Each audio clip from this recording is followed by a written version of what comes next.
भाभी जी, भाभी जी, क्या हुआ? ये लीजिए पप्पू के लिए बॉर्नवीटा। अच्छा सुनिए, हाँ? अरे भैया को थोड़ा बादाम वादाम खिलाइए, भुलक्कड़ होते जा रहे हैं। हाँ, कुछ भी बोलते हैं। रागिनी, कहाँ हो भाई? अरे अरे रुको तो, अरे रुको तो, लाया हूँ मैं। अरे मारो इन्हें, पापा को देखा नहीं कि सर पे कूदने लगी। पापा मुझे भी चॉकलेट चाहिए। छोड़ो ना, जाने दो। ये रख लो, ये लो दूध, बच्चों को पिलाओ, सब तंदुरुस्त रहेंगे। हाँ, बना तंदुरुस्त, तुम्हारे सर का बोझ उतारेगी ना। पिलाओ पिलाओ, अरे जहर दे दो, जहर, ताकि माथे का बोझ हल्का हो जाए। बेटे नहीं है ये। माँ जी, लोगों के बेटे लोगों के लिए होंगे, मेरी खातिर यही मेरे बेटे की तरह है। अरे छोड़ो ना, क्यों इनके बोलने के चक्कर में पड़ जाती हो?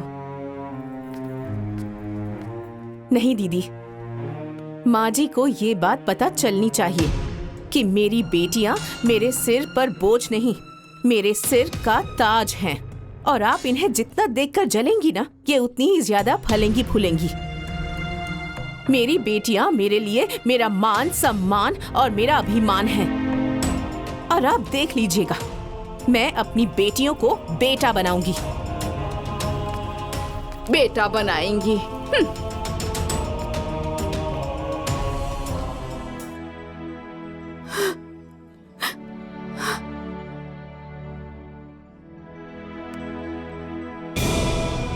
मम्मी मत रोइए ना, प्लीज मम्मी, मत रोइए ना मम्मी, मत रोना मम्मी, मत रोइए ना प्लीज मम्मी, मत रोइए ना मम्मी, मम्मी मत रो प्लीज मम्मी। बहू, उसे गुजरे 1 महीना हो गया, कब तक ऐसे रोती रहोगी? रोने से जो चला गया वो वापस नहीं आ जाता।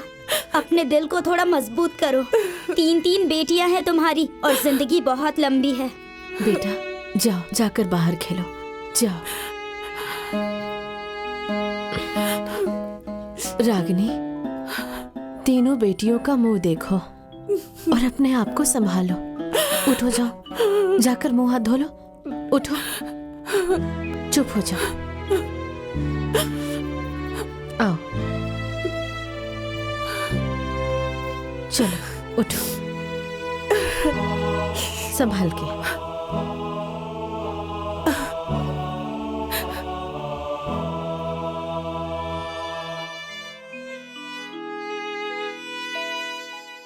चाचा, पापा ना सो रहे थे, पापा को कोई सोते में ही उठा के लेके चला गया।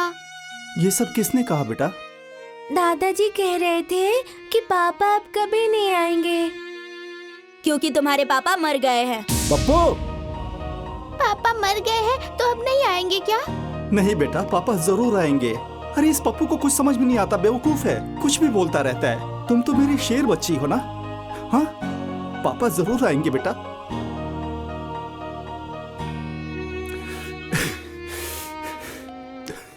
अब बच्चों को क्या पता कि मरा हुआ आदमी कभी वापस नहीं आता है।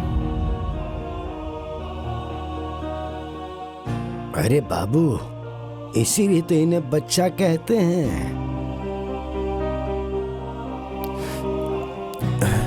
कैसी बदनसीब हैं ये दोनों, इतनी सी उम्र में बाप का साया सर से उठ गया।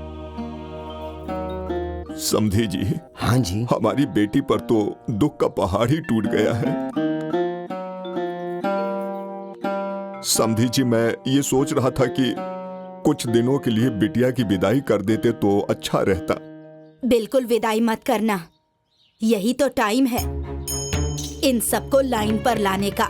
वो क्या है ना कि जरा मायके घूम लेती तो उसका भी मन बहल जाता। क्या पता मन के साथ साथ उसकी नीयत भी बदल गई तो।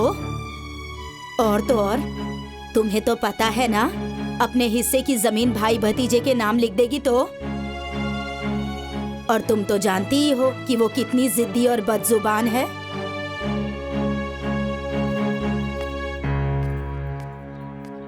समधे जी, इसमें कहना क्या है? अभी विदाई नहीं होगी, नहीं तो लोग कहेंगे कि बेटे के जाते ही बहू को भगा दिया। समधी जी, मैं इसकी बात से सहमत हूँ।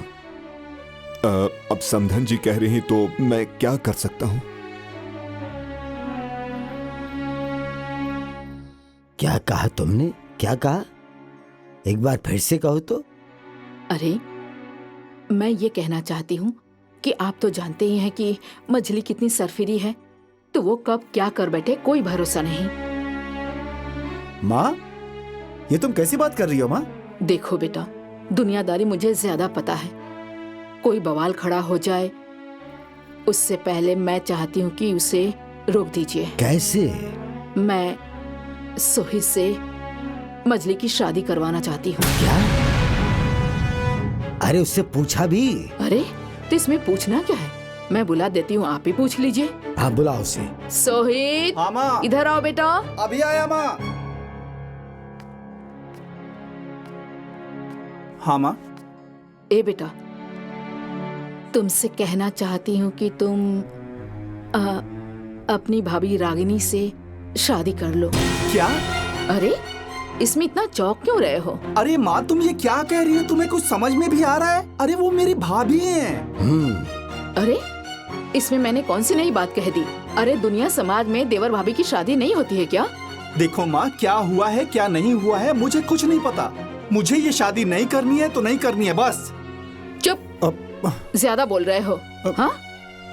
अरे हम लोग बेवकूफ हैं क्या कि तेरी शादी तेरी भाभी से करवा रहे हैं? अरे जो हम करवाना चाहते हैं हमें वो करने दे। पर माँ, मेरी बात तो सुनो। अरे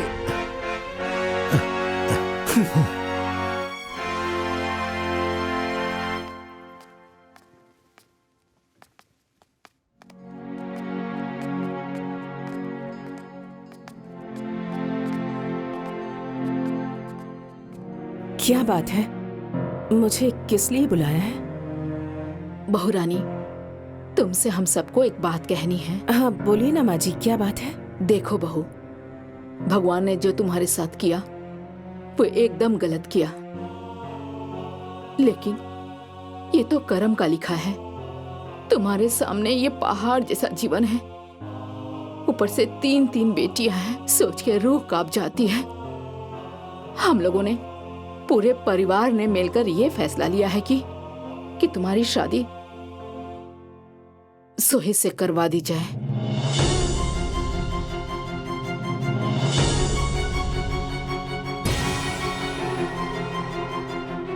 माँ जी, आप लोग मेरे बारे में जो सोचते होंगे ठीक ही सोचा होगा, लेकिन मैं ये शादी विवाह के पक्ष में नहीं हूँ। क्यों? क्योंकि मेरा दिल नहीं मानता।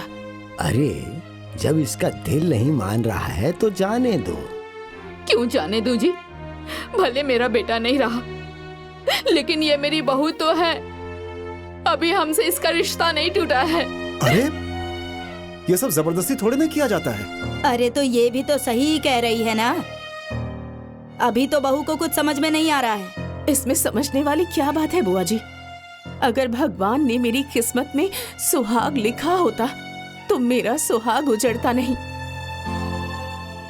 और मुझे कोई शादी वादी नहीं करनी है। हाँ, मैं तो जानती ही थी कि पहले से ही मेरी बात की कोई अहमियत नहीं थी, अब तो और भी नहीं रहेगी। अरे मैं जानती हूँ बहुत बढ़िया से कि तुम अपने मन का ही करोगी, और मुझे पता था कि तुम्हारी तरफ से यही जवाब मिलेगा। अरे हर बात पे इतना चिल्ला क्यों रही हो बहू रानी? तुम भी जरा सोच समझ लो, क्योंकि हम लोग तुम्हारे दुश्मन नहीं हैं। पिताजी, अब मुझ में हिम्मत नहीं है। इसमें हिम्मत वाली कौन सी बात है? तुम तो देवर जी को जानती ही हो ना, कोई नया तो नहीं है वो। दीदी, आप सब लोग मेरे साथ जबरदस्ती मत कीजिए। आप लोग मुझे मेरे हाल पर छोड़ दीजिए। हाँ तो रहो अपने हाल पर। अरे ऐसे भी तुम पे कोई लगाम नहीं लगा रहा है, हमें भी तुमसे कोई मतलब नहीं है। मत रखिए मतलब माँ जी, जब भगवान ने ही मेरी किस्मत में दुख लिखा है तो आप लोग मुझे सुख नहीं दे सकते। अरे मेरे जीवन का सुख, मेरा श्रृंगार, मेरे अरमान, सब कुछ मेरे पति की चिता की आग में जल गया। अब आप लोग मुझसे कोई मतलब रखिए या ना रखिए, मुझे कोई परवाह नहीं है। मेरी 3 बेटियां हैं और मेरे खातिर यही मेरे जीने का सहारा है। अब मेरे जीने का उद्देश्य मेरी बेटियां हैं। देख लिया, इतना सब होने के बाद भी इसके तेवर कम नहीं हुए।